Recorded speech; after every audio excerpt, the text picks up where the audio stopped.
வானத்தில் நவகிரக சந்நிதி கிடையாது. சூரிய சந்திரர் தன்னுடைய அஸ்தமன நேரத்தில் விபூதி இதுதான் இது பண்ணாக்கா வாங்கி சாப்பிட்டோம். கர்ம வினையால் ஏற்படக்கூடிய உடல் மற்றும் மனப்பிணி ஹோமம் செய்கிறது மூலம் நோய்கள், வியாதிகள், அப்புறம் அகால மரணத்திலேருந்து பாதுகாப்பு. பெருமான் அகத்தியருக்கு ஔஷத மூலிகை பற்றியும் பல்வேறு நோய்களுக்கான சிகிச்சை முறைகளை பற்றி. வணக்கம் ஃப்ரெண்ட்ஸ். இப்போ சென்னையில் உள்ள மிக பழமையான திருக்கோயில்களில் ஒன்றான திருவான்மியூரில் இருக்கக்கூடிய மருந்தீஸ்வர் ஆலயத்துக்கு போய்கிட்டு இருக்கிறோம்.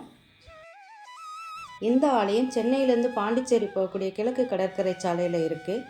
1300 வருடங்களுக்கு முன்னாடி சோழர்களால் கட்டப்பட்ட இந்த ஆலயம் மனிதர்களுக்கு கர்ம வினையால் ஏற்படக்கூடிய உடல் மற்றும் மனப்பிணிகளை போக்குறதா நம்பப்படுது. தொண்டை மண்டலத்தில் கபாலீஸ்வர் கோவிலுக்கு அடுத்து மிக புகழ்பெற்ற கோவிலாக இந்த மருந்தீஸ்வரர் கோவிலும் இருக்குது. இப்போ நம்ம திருவான்மியூர் கிட்ட வந்துட்டோம். இங்கே நிறைய ஐடி கம்பெனிஸ் இருக்குது. அதெல்லாம் பார்த்துக்கிட்டே நம்ம இப்போ போயிட்டுருக்குறோம். இப்போ நம்ம போயிட்டுருக்கக்கூடிய சென்னையினுடைய முக்கிய பகுதியான இந்த திருவான்மியூரில் இந்த மருந்தீஸ்வர் கோவில் இருக்குது. அப்புறம் மிக புகழ்பெற்ற பாம்பன் சுவாமிகளோட ஜீவ சமாதி இருக்குது. ராமாயண காவியத்தை இயற்றிய வால்மீகி முனிவருடைய திருக்கோவிலும் இந்த திருவான்மியூரில் தான் இருக்குது. ராமாயணத்தை எழுதிய வால்மீகி முனிவர் இத்திருத்தலத்தில் சிவபெருமானை வழிபட்டதுனால இந்த ஊர் திருவால்மீகியூர் அப்படின்னு முதல்ல அழைச்சி அப்புறம் திருவான்மியூராக மருகியிருக்கு. ஆக்சுவலாக வால்மீகி முனிவருடைய உண்மையான பேர் அக்னி சர்மா. அவர் ஒரு காலத்தில் வழிப்பறி கொள்ளையராக தான் இருந்திருக்கிறாரு. அனுமருக்கு பிறப்பின் ரகசியத்தை உணர்த்திய ஜாம்பவான் கரடி வேந்தர் தான் வால்மீகி முனிவருக்கும் பிறப்பின் ரகசியத்தை உணர்த்தி இருக்கிறாரு. அப்புறம் நாரதற்ற வேதங்களை கற்று அறிஞ்சு எல்லாரும் போற்றக்கூடிய மிக பெரும் துறவியாக மாறினவர். அவர் தன்னை மறந்து தியானம் செஞ்சிட்ருக்கும் பொழுது அவரை சுற்றி புற்று உருவாயிருக்கு. அப்புறம் அந்த புற்றிலிருந்து அவர் வெளியில் வந்ததுனால புற்றிலிருந்து வெளிவந்தவர்னு பொருள்படக்கூடிய வால்மீகி அப்படின்னு அவருக்கு பேர் வந்திருக்குது. இப்போ நம்ம திருவான்மியூர் பஸ் ஸ்டாண்டுக்கு வந்துட்டோம். பஸ் ஸ்டாண்ட்லேருந்து வெளியில் வந்தோன்னே ரைட்டில் திரும்பி கிழக்கு கடற்கரை சாலையில் வந்தாலே நடக்கிற தூரம்தான் வால்மீகி கோவில் முதல்ல வரும். அதுக்கடுத்து இந்த மருந்தீஸ்வர் கோவிலுடைய மேற்கு கோபுரம் வரும். அது ரோட்டு மேலேயே தான் இருக்கும். பாண்டிச்சேரி போகக்கூடிய இந்த கிழக்கு கடற்கரை சாலை ரோட்டு மேலேயே தான் இருக்குது. இந்த 2 சாலைக்கு நடுவில் இருக்கக்கூடிய வால்மீகி கோவிலை கடந்து இப்போ நம்ம போயிட்டுருக்குறோம். நம்ம லெஃப்ட்டு திரும்பி கிழக்கு வாசலுக்கு போக போகிறோம். நம்ம டேர்னிங் திரும்பினோடனே கோவிலோட மிகப்பெரிய தெப்பக்குளம் வருது. 5 அடுக்கு ராஜகோபுரம். கோவிலுக்கு ஏத்தாப்புல 16 கால் மண்டபம் இருக்குது. ஏத்தாப்புல கேட் போட்டு கார் பார்க்கிங் இருக்குது. நல்ல விஸ்தாரமான பார்க்கிங் தான். உள்ள எவ்வளோ பார்க்கிங்? எவ்வளோ? ஆட்டோக்கு 30 ரூபா, காருக்கு 30 ரூபா. 50 ரூபா வாங்குவீங்க. இது இந்து சமய அறநிலைத்துறை தானே? Contract basis. ஓகே, அன்பேசி. கார் பார்க்கிங் கடந்து வரும்போது மிகப்பெரிய இந்த ஆலமரம் விழுதுகள் ரொம்பவே அழகாக இருந்துச்சு. அந்த ஆலமரத்துக்கு அந்த நிழலில் புரோகிதர்கள் தர்ப்பணம் பண்ணுறதுக்காக உட்காந்துருந்தாங்க. இந்த கோவிலில் தர்ப்பணம் கொடுக்கறதும் ரொம்ப ரொம்ப விசேஷமாக சொல்லப்படுது. அப்புறம் அந்த வெளியில் நான் தர்ப்பணம் பார்த்தேன். அதுக்கு என்ன ப்ரொசீஜரு? அது நான் குளத்தண்டில் மகாவிஷ்ணு உடைய இது உண்டுங்க. மகாவிஷ்ணு அந்த குளத்தங்கரையில் தர்ப்பணம் பண்ணதாக ஒரு ஐதீகம். ஓ, மகாவிஷ்ணு இந்த குளத்தங்கரையில் தர்ப்பணம் பண்ணாரா? ஓ சரி. ஓ, அதனால இங்கே பண்ணுறாங்க. இங்கே அதுக்கு என்ன ப்ரொசீஜர்? அதுக்கு அந்த பண்ணுறாங்க இல்லையா? தர்ப்பணம் பண்ணுறதுனால தேவர்கள்லாம் பண்ணதுனால அதோடு கூட நம்மளும் பண்ணால் நம்மளுடைய தோஷங்கள்லாம் நிவர்த்தியாகப்படுத்துகிற மாதிரி. நன்றி. நாங்கள் போனப்போ நிறைய பேர் கொடுத்துட்டு இருந்தாங்க. இங்கே சைடில் பாத்ரூம் இருக்குது. அங்கே குளிச்சுக்கிறாங்க. குளக்கரை அந்த வாசலை அடைச்சி தான் வச்சுருக்குறாங்க. தர்ப்பணம் கொடுக்கறதுக்குன்னு தனியாக ஒரு ரூம் இருக்குது. அதில் உட்காந்து பண்ணிக்கிட்டு இருக்கிறாங்க.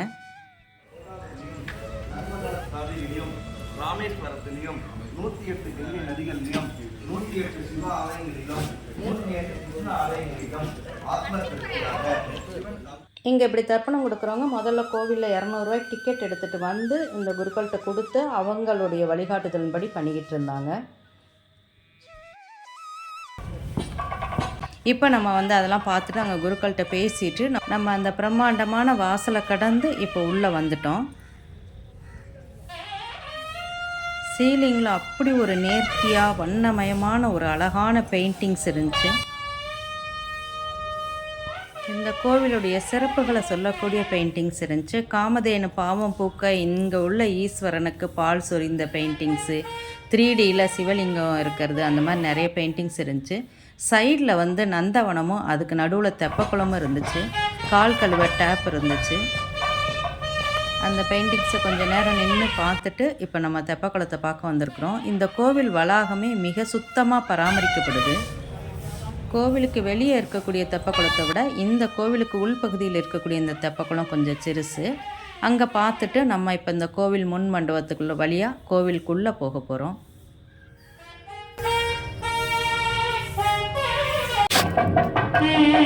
இப்போ நம்ம கிழக்கு வாசல் வழியாக உள்ளே நுழைஞ்சிருக்கிறதுனால இறைவன் வந்து இங்கே மேற்கு வாசலில் இருப்பார். மேற்கு நோக்கி இருக்கிறதுனால அவர் இருக்கக்கூடிய மூலவருக்கு பின்புறமாக தான் நம்ம இப்போ உள்ள என்ட்ராயிருக்கிறோம். ஆனால் பிள்ளையார் சன்னிதானம், முருகர் சன்னிதானம் எல்லாமே நம்மளுக்கு நேராக தான் இருக்குது. இந்த சன்னிதானத்தில் நவகிரக சந்நிதி கிடையாது. சூரிய சந்திரர் தன்னுடைய அஸ்தமன நேரத்தில் இங்குள்ள எம்பெருமான வழிபடுறதுக்கு வாக்கா இவர் மேற்கு நோக்கி திரும்பி இருக்கிறாராம்.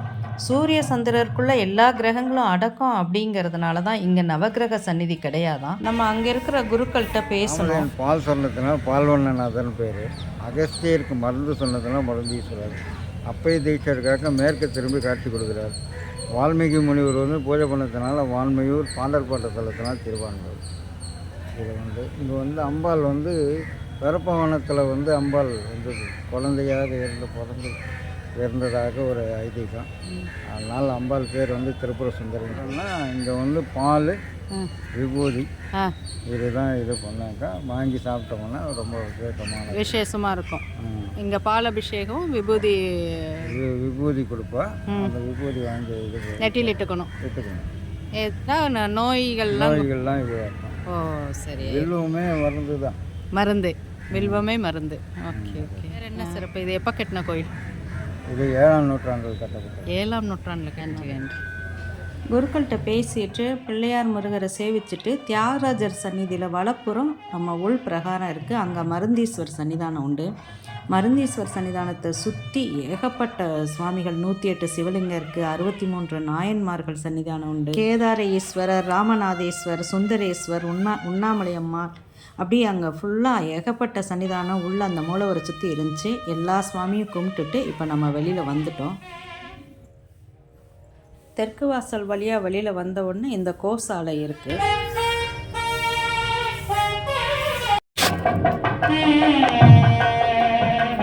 இப்போ பிரகாரம் சுற்றி மேற்கு கோபுரத்துக்கிட்ட வந்துட்டோம்.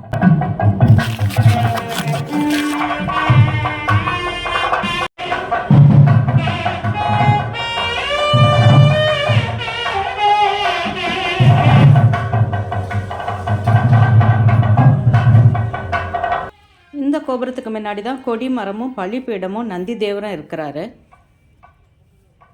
இப்போ நம்ம வெளிப்பிரகாரம் சுற்றிக்கிட்டு கோவிலுடைய வடக்கு பகுதி வந்திருக்கிறோம். இங்கே தான் இப்போ மகா மிருத்யஞ்சய ஹோமம் வந்து நடந்துட்டு இருந்துச்சு நாங்கள் போகும் பொழுது. இந்த ஹோமம் வந்து மரணத்தை அழிப்பவரும் அழியாத தன்மையை அழிப்பவருமான சிவபெருமானுக்காக அர்ப்பணிக்கப்பட்ட ஒரு புனிதமான பண்டைய சடங்கு. இந்த ஹோமம் செய்கிறது மூலம் நோய்கள், வியாதிகள், அப்புறம் அகால மரணத்துலேருந்து பாதுகாப்பு பெற முடியும் அப்படின்னு சொல்கிறாங்க. கோவிலில் 5000 ரூபாய் நம்ம பணம் கட்டிட்டு அப்புறம் குருக்கள் வழிகாட்டுதலின்படி இந்த யாகம் செய்யப்படுது.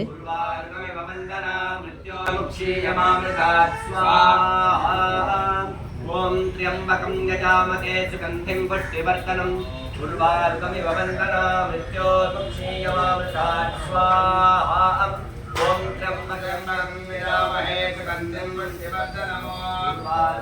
யாகத்தில் பார்த்துட்டு நம்ம சைடில் இருக்கக்கூடிய இந்த கோவிலோட தல விருஷமான வன்னி மரத்துக்கிட்ட வந்துட்டோம். இங்கே தான் வந்து அகத்தியருக்கும் வால்மீகி முனிவருக்கும் சிவபெருமான் வந்து காட்சி கொடுத்துருக்கிறாரு.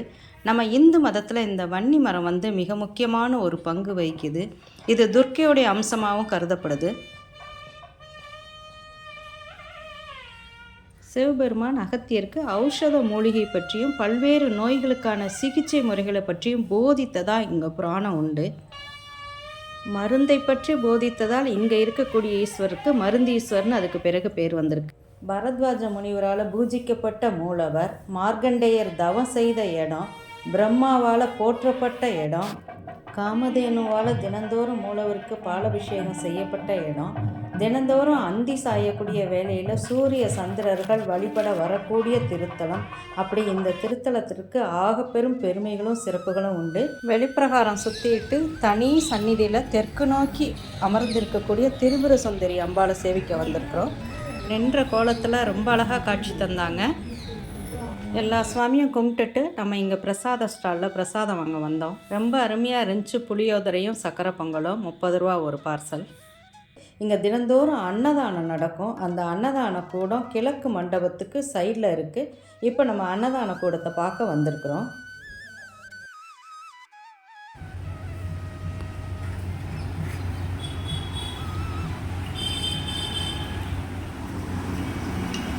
இது அன்னதான கூடம் தினைக்கு நடக்கும், டெய்லி நடக்கும். நல்ல டேபிள் சேரு ஃபேன்லாம் போட்டு அந்த அன்னதான கூடமே நல்ல நீட்டாக இருந்துச்சு. எத்தனை பேர் சாப்பிடுவாங்க சராசரி? டெய்லி 100 பேர் சாப்பிட்றாங்க. என்னங்க ஐயா? என்ன சொல்கிறேன்? கரெக்டாக 12 மணிக்கு 11:30க்கு சாத்திடுவாங்க. தினைக்கு சாம்பார் பொரியல் போட்டு. ஓ,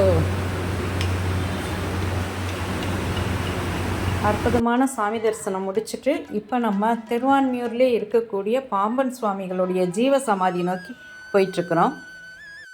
இந்த திருக்கோவிலிருந்து 3/4 கிலோமீட்டருக்கு உள்ளே தான் வருது. நம்ம நடந்து கூட போயிடலாம், பக்கம்தான். பாம்பன் குமரகுருதாசர் திருக்கோவில் உள்ள நம்ம இப்போ என்ட்ராயிட்டோம். நம்ம இப்போ பாம்பன் குமரகுருதாச சுவாமிகளுடைய ஜீவ சமாதி இருக்கக்கூடிய இடத்துக்கு வந்துட்டோம். 1848 டு 1929 தான் இவர் வாழ்ந்த காலம்.